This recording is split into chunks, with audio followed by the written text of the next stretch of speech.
Ya, makanya kalian tuh punya denom sendiri-sendiri. Setiap orang tuh punya denom sendiri karena setiap orang tuh punya Roh Kudus dalam dirinya. Jadi kalian merasa berhak untuk menjelaskan agama kalian masing-masing. Itu yang terjadi dalam gereja Protestan. Di karismatik aja ada berapa perpecahan? Ada berapa perpecahan? Di Markus, dengar. Di Markus dikatakan disalib jam 9. Yohanes dikatakan setengah 12 itu belum disalib, baru akan inilah rajamu, salibkan dia, salibkan dia. Nanti sekitar jam 3 dia sudah dikatakan wafat. Nah, sekarang pertanyaannya, yang mana yang salah? Jam 9 atau setelah jam setengah 12?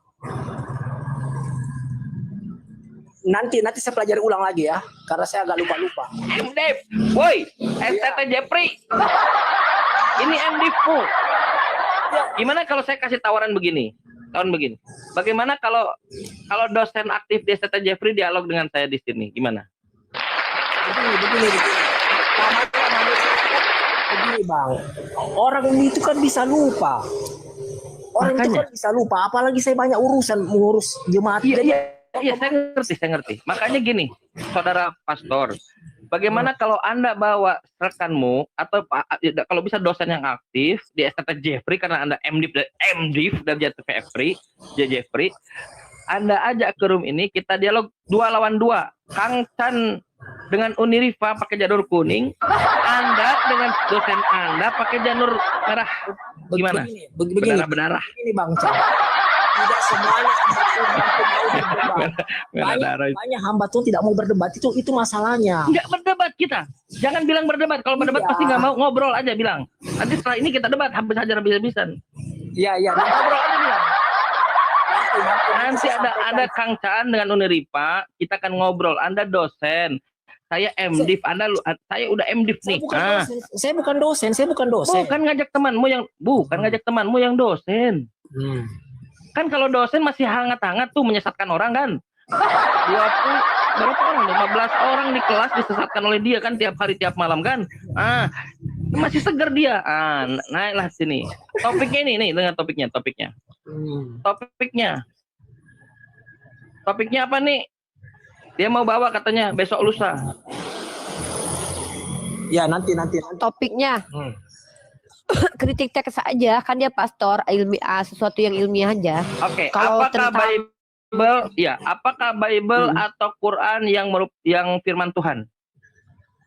Ya nantilah kita bicarakan itu kalau ada teman saya yang bersedia untuk jadwalnya, tantangannya hari Sabtu malam. Ya, saya usahakan ya, saya tidak janji, saya usahakan. Ya, jam berapa? Ya. Bisa lah ini. Anda bawa, saya kasih contohkan ya. Maaf. Dia sedang Anda harus berobat. Persona dia. Anda interpersona ini. Dia sedang interpersona dia. Salah satunya ngomong dia sendiri dia. Anda hidup misterius. Anda sedang berdialog ini. Jangan intrapersona. Iya, saya kan sudah bilang tadi ada dua penafsiran secara kristologi. Pertama, komunikasi interpersonal, dan yang kedua, jasad itu terkadang dia sadar, dia kadang tersadar ketika Roh Yesus memberikan kelonggaran sampai jiwa dari jiwa dari jasad ini sadar, dan ketika dia sadar dia berdoa kepada Tuhan. Jadi ada dua penafsiran di situ. Ada dua penafsiran. Itu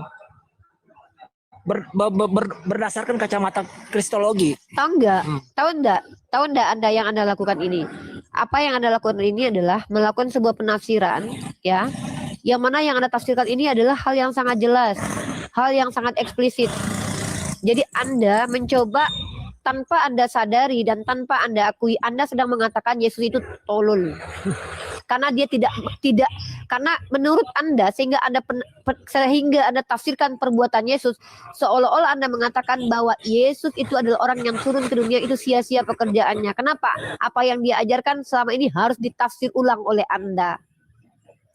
Jadi Anda mau mengatakan bahwa Yesus ini orang yang gak becus ngajar orang.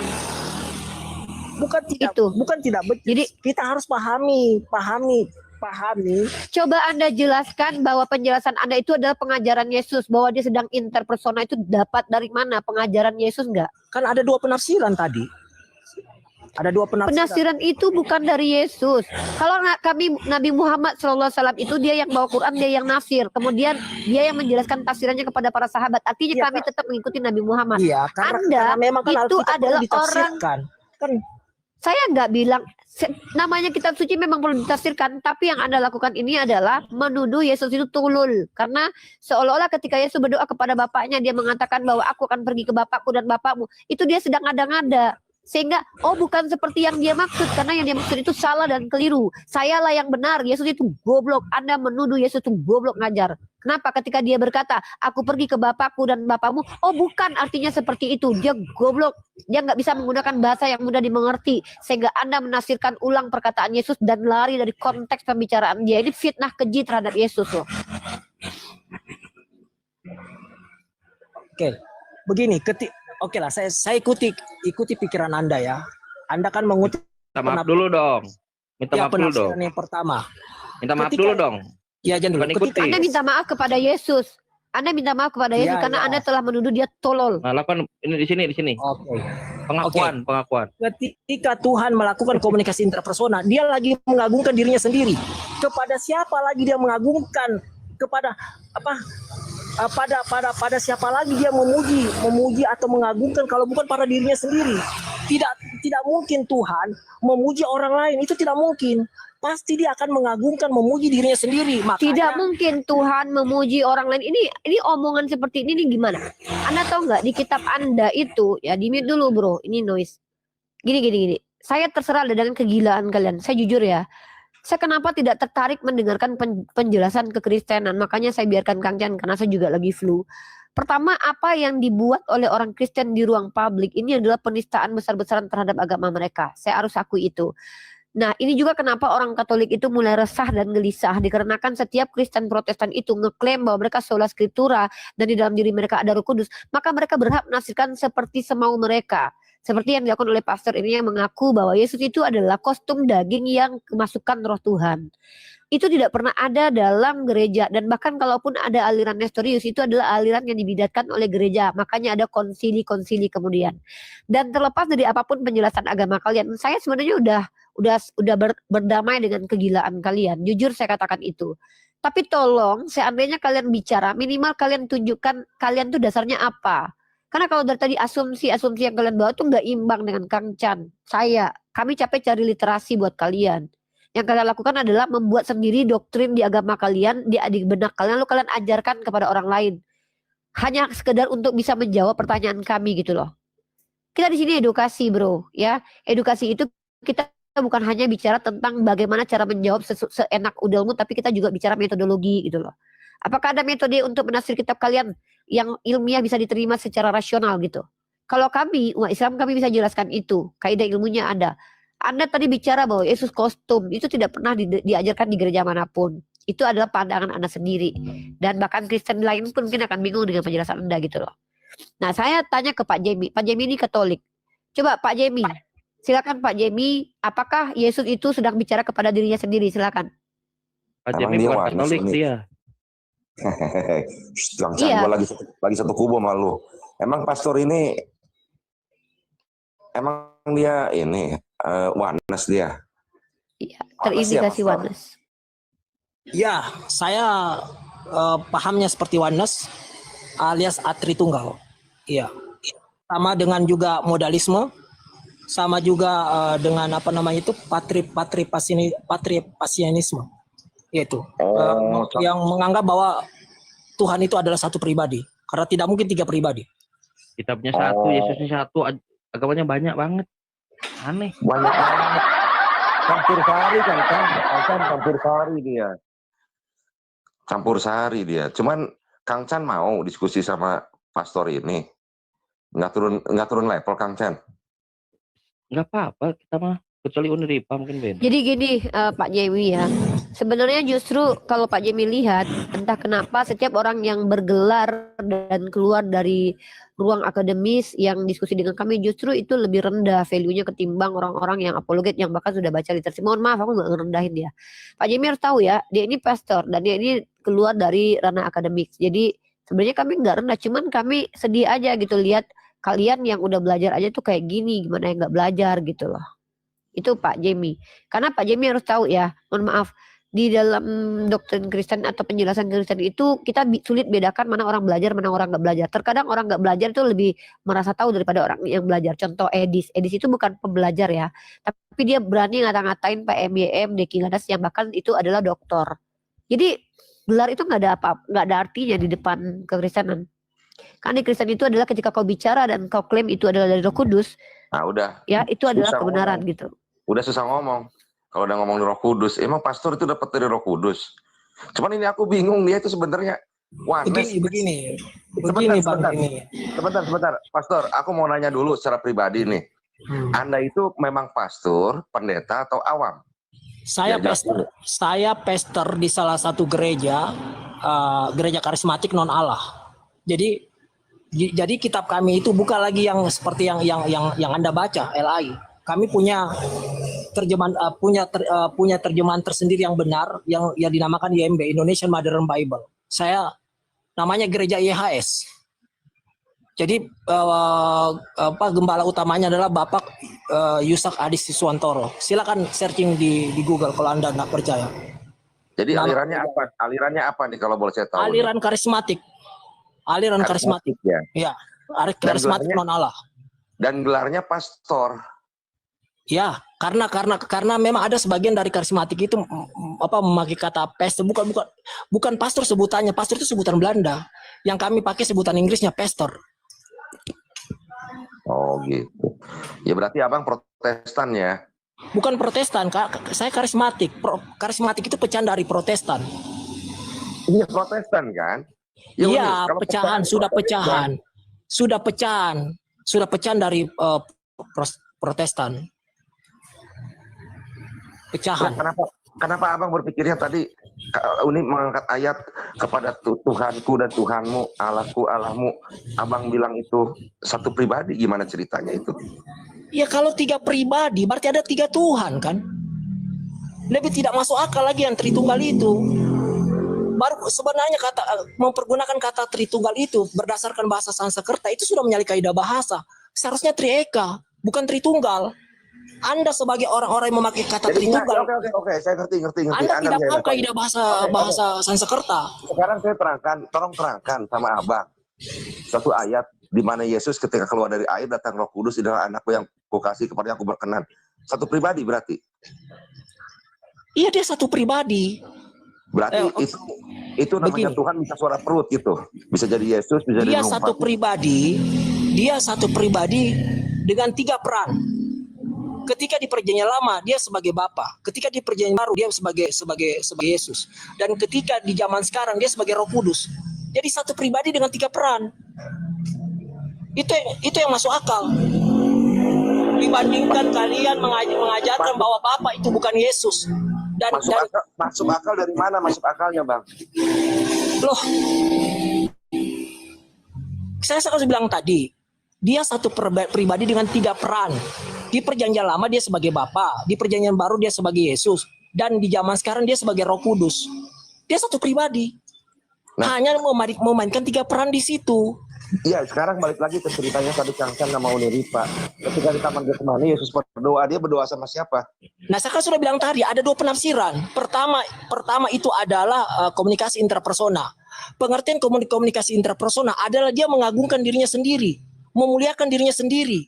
Karena tidak mungkin Tuhan memuliakan orang lain.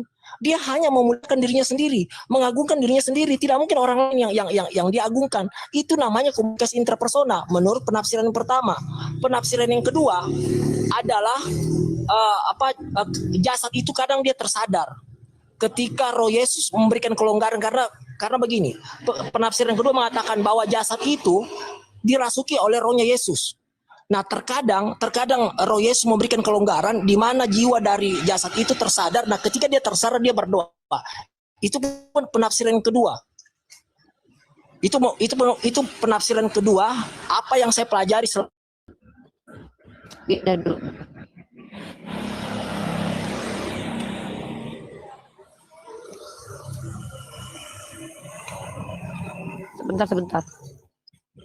Ya. Sudah agak baik kan tadi sedikit.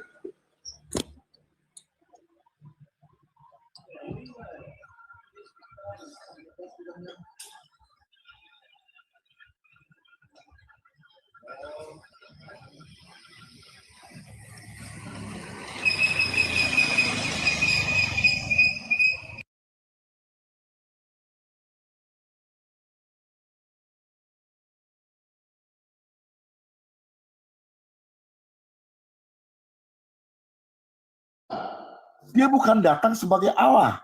Dia bukan datang sebagai Adonai. Dia Protestan gitu, ya.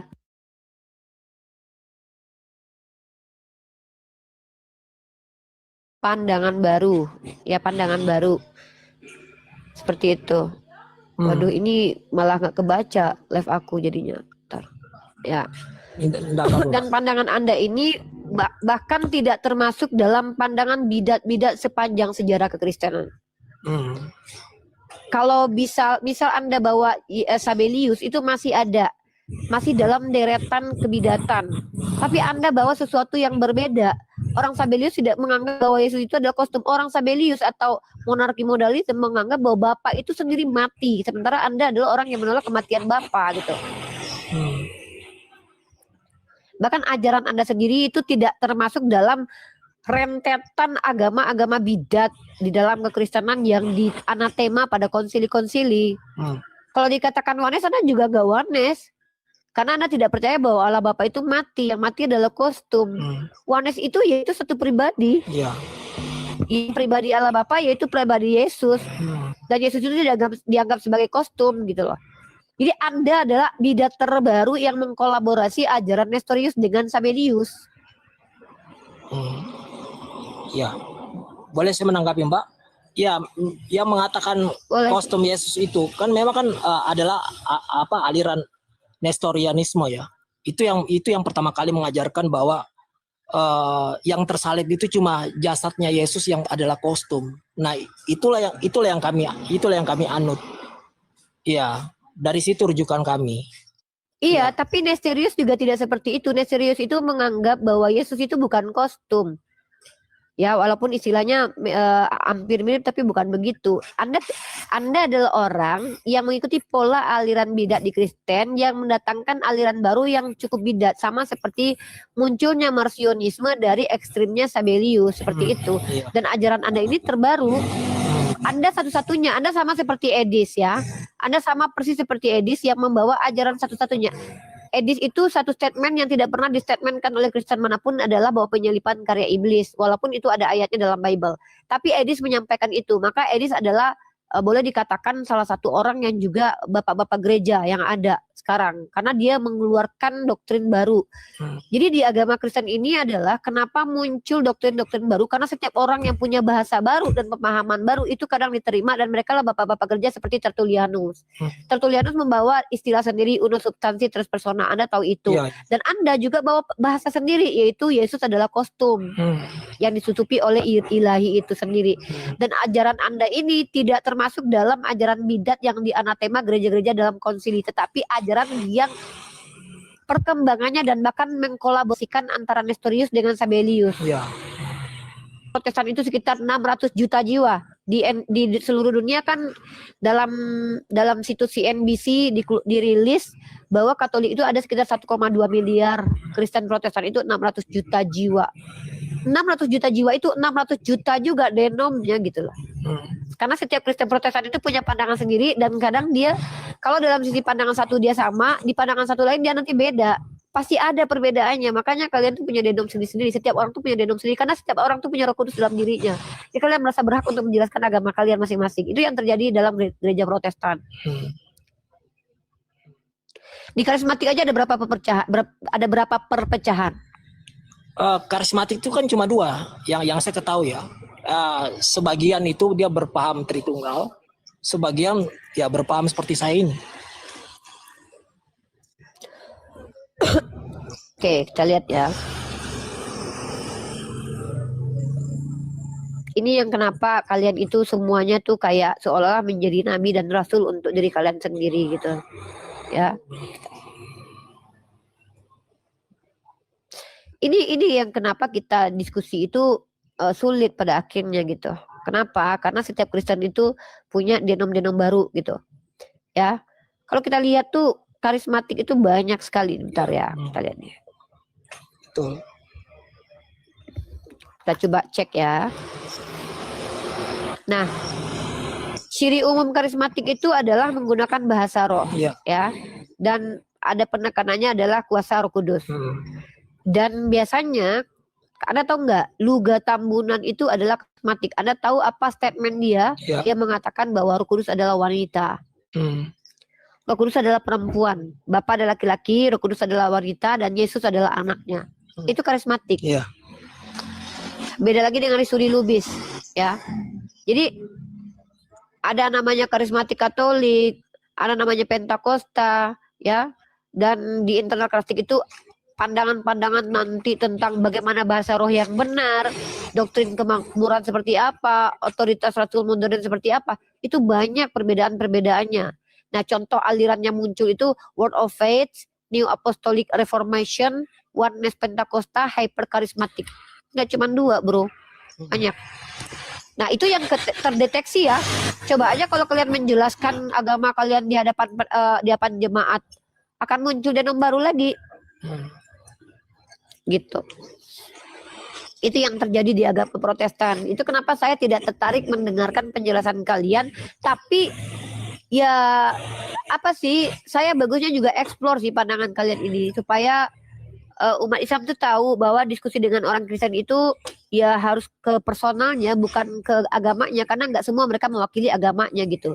Bisa kalau ada orang Islam yang diskusi dengan Anda, mereka nggak bisa serang dalam segi Tritunggal karena Anda bukan Tritunggal walaupun Anda sendiri karismatik gitu. Karena karismatik itu identiknya dengan Tritunggal kan, cuman kemudian berpecah menjadi itu oneness. Iya. Begitu. Itulah kalian. Jadi sulit untuk mengidentifikasi kebenaran yang kalian ucapkan karena kalian benar menurut pribadi kalian sendiri atau kebenaran subjektif. Dan itu sulit untuk dibawa ke ranah universal. Dan diskusinya tidak akan pernah ilmiah. Kalau diskusi ilmiah itu kita menggunakan metodologi yang ketat, metodologi yang diakui secara akademik untuk menyimpulkan sesuatu.